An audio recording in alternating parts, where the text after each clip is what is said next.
Hello, I'm Grin, and welcome to this video. Terror and fear are things that come to us in all different forms. Sometimes terror is a strange noise made in a dark room. For others, terror is something that flaps in the night. But in today's film, terror is something that comes creeping. Cue title card.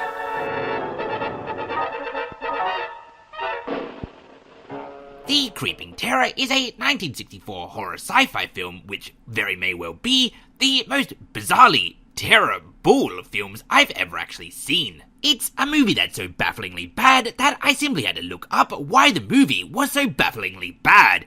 And full disclosure, all of this information comes from Wikipedia, and before you say, but Grim, Wikipedia is not a reputable source, how can you use this as your reference? I will point out, I came into this video to do a movie review, and simply did not expect to stumble upon such absurdity. So, firstly, the film is directed, produced, and edited by Vic Savage, who also happened to star in the film, which is very rarely a good sign. And there was during the filming of the film conflict between the director and writer about what exactly the tone of the movie should be, which definitely shows pretty heavily, but then we get to the monster itself, which is one of the most ridiculous looking monsters I've ever seen, and that's apparently due to the special effects guy not getting paid and stealing the monster the day before shooting starts, so the monster you actually see in the film is a makeshift slapdash one that they put together at the last minute, and I believe that probably makes Vic Savage not only the director, producer, editor, and star, but also the last minute special effects guy. And as a side note, if the special effects guy didn't get paid, I don't think it's really fair to say he stole the monster, because it was really still his. But moving on, the film also had to change location, the footage was shot with no regards to sound, and I believe the most damaging part of this train wreck out of all of it, they ended up raising money for the film by offering investors parts in it, and later on, just straight up selling minor parts to random people. And so it seems, as far as this Wikipedia article is concerned at least, and as I said, it is Wikipedia, so take it with a slight grain of salt, but it definitely appears the film had an extremely rocky production, and that's really not hugely surprising, since it turned into what is one of the worst movies I've ever seen.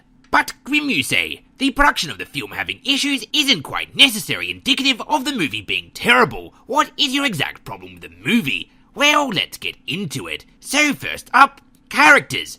There are none. To begin with, we're following Martin Gordon, the director, producer, editor, special effects guy, and his wife Brett, as well as his uncle Ben, as they go to investigate a plane crash which turns out to be a downed-alien spaceship containing a chained-up alien life-form monster. And then, all of a sudden... Oh great! Uncle Ben's dead, and we only just met him!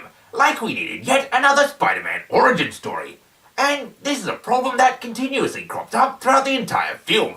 And with all of the characters getting so little screen time and doing so little of importance, it's sort of hard to tell who the main characters are actually supposed to be. I suppose if you had to pin down who the main characters were, you'd have to go for Martin, his wife Dr. Bradford, and Colonel James Caldwell, but they really don't do anything at all except for towards the end of the movie, and even then, just barely. I mean, for the most part, they don't even talk and instead have the commentator talking over top of their conversations, telling you exactly what they're talking about. He was sure the creature had come from beyond our solar system because it adapted to our environment so quickly, and no planet or dead star near us has conditions similar to the Earth.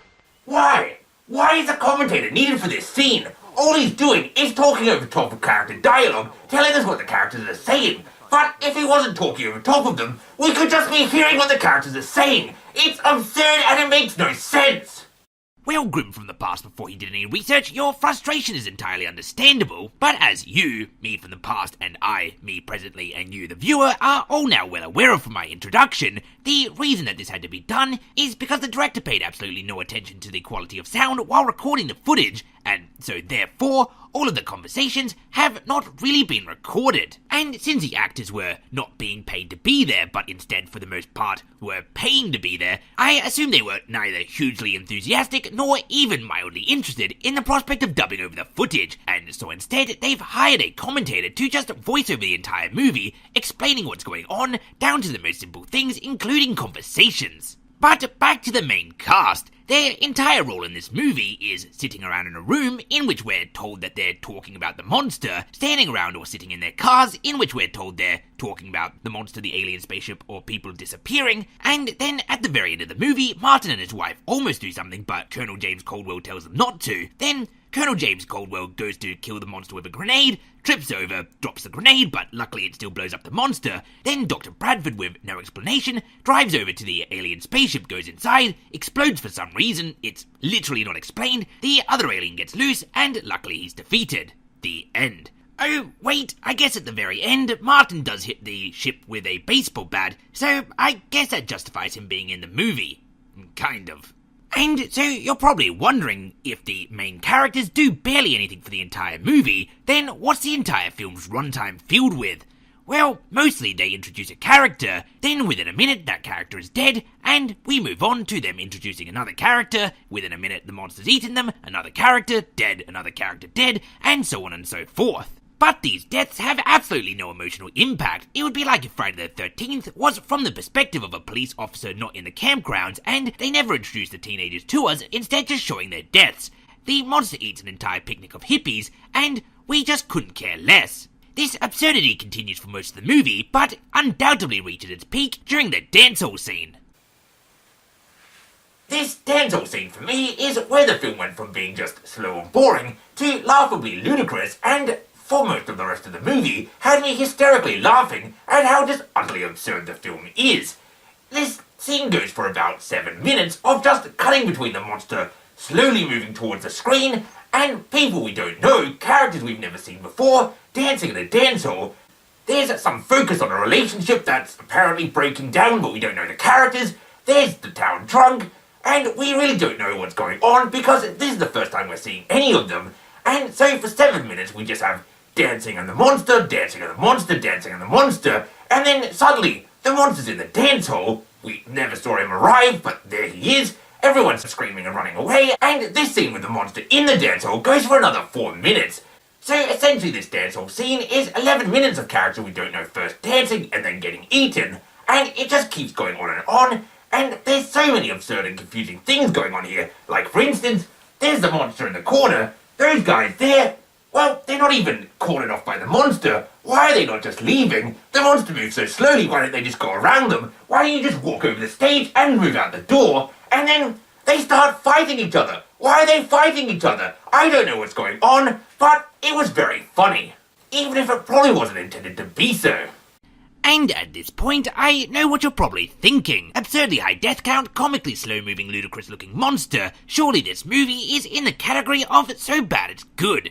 Well, unfortunately, no, it's still just so bad. You see, the movie, much like the monster, is extremely slow-moving and is just painfully boring to watch. And while it is indeed fun to watch the monster comically eat people, any scene of the movie not containing the monster could probably be used as a medical-grade sedative. It's just too much fluff. In fact, the film is probably 95% fluff. The movie in total is an hour and 16 minutes runtime, and I would say you could probably edit the entire film down to 5 minutes without losing anything of substance. I think it's probably partly a result of the way they were funding the film by allowing people to buy parts in the movie, which has clearly resulted in there being a lot of people getting screen time that have no real business being there. I would assume that almost everyone in this dance scene is probably a movie fan who has paid their way in. But even when you get to the core cast, there are scenes that add nothing to the plot, are boring, and really do nothing but detract from the film and make you wonder why they're included. Strangely, this movie, much like Plan 9 from Outer Space, is considered one of the worst movies ever made. Though, unlike Plan 9 from Outer Space, which I thoroughly enjoyed, I tend to have to agree with that ruling when it comes to The Creeping Terror. And while both Plan 9 and The Creeping Terror do share some similar problems, I think the fundamental difference between them is the man behind them. Ed Wood's Plan 9 from Outer Space, despite its multitude of problems, was clearly made by someone with a lot of sincerity, and it really shines through. It's the kind of movie that was made by someone who just wanted to make a movie and really just wanted to entertain people, and I believe managed to do so despite all of the adversity he faced. Big Savage's The Creeping Terror, however, really does feel like it lacks any of that sincerity. It's the kind of movie that was made by someone who wasn't really trying, and seemingly was more interested in the profitability of his movie rather than the love of the craft and the love of entertaining. And so The Creeping Terror. They should have perhaps called it The Creeping Storyline, because my gosh, that movie was slow. But as always, thanks for watching, and until next time, I have been and still am Grim Grindle. If you'd like to join the Channel Grim and Grin Discord, the Echo Chamber, a link to that is in the description below.